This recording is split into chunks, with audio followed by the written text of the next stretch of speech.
Awal mula orang Rusia mengagumi Indonesia karena sebuah legenda misterius di Rusia.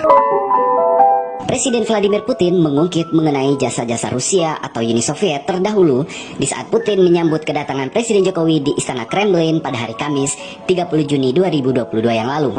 Saya ingatkan kembali bahwa negara kami membantu Indonesia membangun kenegaraan dan memperkuat posisi Republik Muda di kancah internasional. Begitu ujar Putin dalam kata data. Selain menyinggung bantuan Uni Soviet ketika awal kemerdekaan Indonesia, Putin juga mengungkapkan peran Rusia saat membantu membangun infrastruktur Indonesia. Ketika itu, katanya, Rusia banyak mengirim spesialis, insinyur, dan ahli konstruksi ke Indonesia. Uni Soviet kala itu, jelas Putin, juga berperan dalam membangun infrastruktur transportasi, industri besar, stadion, rumah sakit, dan institusi di Indonesia. Bahkan tambahnya, beberapa bangunan itu masih beroperasi hingga saat ini. Pada kesempatan itu, Putin juga menekankan bahwa Indonesia merupakan salah satu mitra utama Rusia di Asia Pasifik. Rusia akan terus membantu Indonesia membangun kenegaraan dan memperkuat posisi Indonesia di kancah internasional. Hubungan Rusia-Indonesia bersifat konstruktif, saling menguntungkan dan terus berkembang atas dasar tradisi persahabatan dan bantuan timbal balik yang telah berlangsung lama sejak dulu. Begitu ujar Presiden Putin.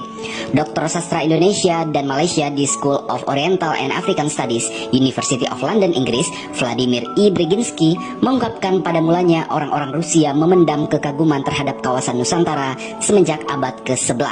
Namun, menurut Tommy Lebang dalam bukunya Sahabat Lama, Era Baru yang dimuat Tirto, kekaguman itu bersifat misterius karena mereka sendiri tidak tahu sebenarnya di mana Nusantara itu. Pengetahuan masyarakat Rusia hanya berasalkan dari mitos. Mitos itu berupa kepercayaan bahwa Kepulauan Nusantara sebagai sebuah Taman Eden yang memiliki kekayaan berupa emas dan batu berharga lainnya. Begitu ujar Tommy Lebang dalam bukunya.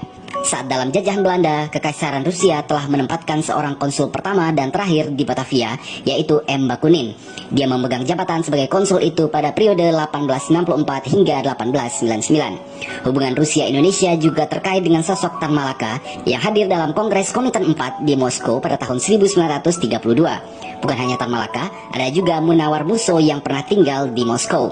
Musso merupakan pemimpin Partai Komunis Indonesia atau PKI di tahun 1920 hingga pemberontakan PKI di Madiun 1948. Di Moskow, Musso menyusun bahan pelajaran bahasa Indonesia untuk mahasiswa Uni Soviet. Hubungan ideologis ini kembali muncul saat proklamasi kemerdekaan Indonesia dikumandangkan pada 17 Agustus 1945. Uni Soviet menjadi salah satu negara yang terus-menerus mendukung kemerdekaan Indonesia. Andrew Gromyko pada sidang PBB dalam kurun waktu 1945 hingga 1947 terus mempelopori gerakan mengecam Belanda yang melestarikan penjajahan di Indonesia. Pers Rusia pun dipenuhi dengan reproduksi berita tentang para pejuang kemerdekaan Indonesia. Uni Soviet juga mendukung kedaulatan dan kemerdekaan Indonesia yang mereka suarakan dalam beberapa forum internasional seperti Konferensi Asia di Delhi pada tahun 1949 serta pertemuan Dewan Ekonomi dan Sosial PBB atau ECOSOC pada tahun 1947 hingga 1948. Seperti dikabarkan oleh Kompas, beberapa tokoh bangsa seperti Ali Sosro Amijoyo, Insinyur Juanda, Sartono, Wilopo, dan Adam Malik secara terang-terangan menyampaikan rasa terima kasihnya kepada Uni Soviet dalam pidato-pidato mereka. Kemudian pada tahun 1948, secara de facto, Uni Soviet mengakui kemerdekaan Indonesia, lantas disusul dengan pengakuan de jure sekaligus pembukaan hubungan diplomatik Uni Soviet Indonesia pada tahun 1950. A. Agus Riono yang pernah menjadi wakil dubes RI untuk Federasi Rusia pada 28 November 2009 yang lalu pernah menulis artikel berjudul 60 tahun hubungan RI Rusia. Menurutnya, hubungan Rusia dan Indonesia terjalin begitu harmonis ketika zaman Presiden Soekarno. Dalam periode hubungan harmonis Indonesia-Uni Soviet, Presiden Soekarno tercatat telah 4 kali datang ke Moskow dalam kurun waktu 1956 hingga 1964. Bahkan Bung Karno merayakan ulang tahunnya yang ke-60 di Rusia. Dalam perayaan ulang tahunnya, Khrushchev memberi kado ulang tahun berupa patung seorang gadis yang sedang memegang dayung, karya seniman kenamaan Maziner. Patung ini kemudian dikirim dengan kapal laut dan kini terpajang di Istana Kepresidenan Bogor. Uni Soviet memang menghormati sosok Bung Karno. Ketika kunjungan Soekarno ke Leningrad, dirinya termangu pada bayangan bangunan berbentuk masjid, namun malah dimanfaatkan sebagai gudang. Ketika ditanya komentarnya mengenai Leningrad atau sekarang disebut Saint Petersburg, Bung Karno malah bercerita tentang kondisi masjid berwarna biru yang dilihatnya dan meminta bangunan itu dikembalikan sesuai fungsinya sebagai tempat ibadah.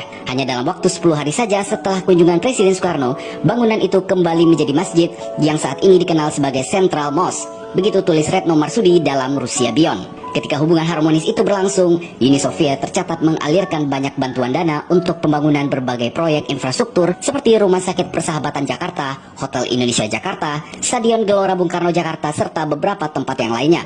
Salah satu yang menarik adalah ketika Bung Karno melontarkan gagasan tentang Tugu Nasional pada tahun 1955. Saat itu, Bung Karno meminta pendapat atau saran dari Nikita Khrushchev yang merupakan sekjen Uni Soviet saat itu terkait gagasan tersebut. Saat itu, Khrushchev malah menyindir Bung Karno yang lebih memilih mendahulukan dasi ketimbang membelikan celana kepada bangsa Indonesia yang baru saja merdeka.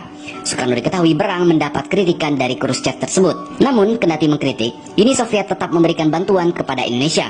Tidak hanya membangun Tugu Monas, tetapi mereka juga menyumbang pembangunan Stadion GBK dan juga Masjid Istiqlal. Uni Soviet juga diketahui menjadi pemasok utama persenjataan dan peralatan tempur pada era Soekarno, terutama saat Tri Komando Rakyat atau Trikora untuk pembebasan Irian Barat dan Dwi Komando Rakyat atau Dwikora untuk konfrontasi dengan Malaysia. Tercatat, Uni Soviet menggelontorkan uang senilai 600 juta dolar Amerika Serikat kepada Indonesia dalam bentuk kapal penjelajah, destroyer, kapal selam, tank amfibi, dan pesawat tempur MiG.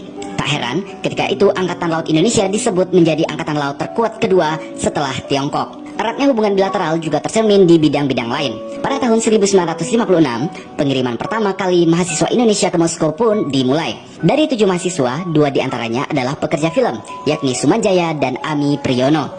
Hingga tahun 1962, tercatat sekitar 700 mahasiswa Indonesia yang belajar di berbagai universitas di Rusia dan sejumlah perwira Angkatan Laut belajar di Vladivostok dan Leningrad.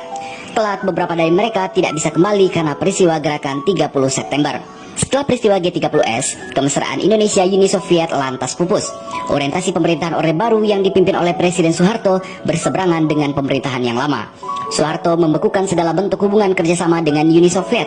Hal ini ditandai dengan dibubarkannya Lembaga Persahabatan Indonesia-Soviet. Padahal, dari lembaga ini, penggerak utama kerjasama ilmu dan budaya kedua negara tercipta. Pada era 90-an, Uni Soviet bubar, sedangkan rezim Soeharto pun tumbang. Pada era milenium baru, hubungan yang telah terputus kembali terjadi dengan kerjasama antara Indonesia dan Rusia pasca komunisme runtuh.